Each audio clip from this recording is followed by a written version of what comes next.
think the one instance when I realized I was just a little different than the Carlas and the Sandys of the world was growing up, we always wanted a dog. At our household, we had chickens and we had a rooster, and that was our pets.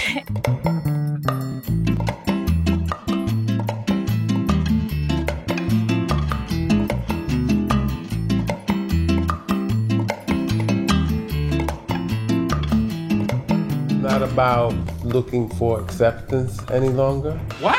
Come on, I dream about this. I have actual dreams about this. It's the realization that, coño, we belong, you know? We belong, you know? We got stories just like anybody else. Okay, just give me a second. But I don't think it's no longer about looking for an acceptance and say, hey, can you let us in the door? You know what?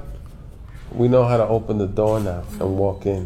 Whether it is a woman who you can vividly see is struggling to speak English, and the cashier perhaps at the store is giving her this like, oh my gosh, can you hurry up?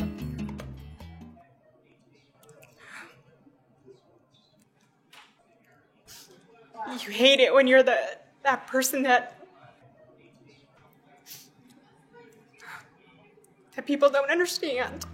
Anytime there was conflict when I would come home or I had an opposing view to them, it was always labeled as a whitewash way of thinking of it, or calling me a coconut or an Oreo.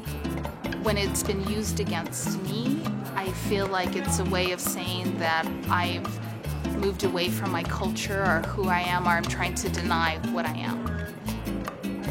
Which I think, no one's gonna look at me and mistake me for being light. I would get bullied just because I was like one of the few, little Mexican kids running around there.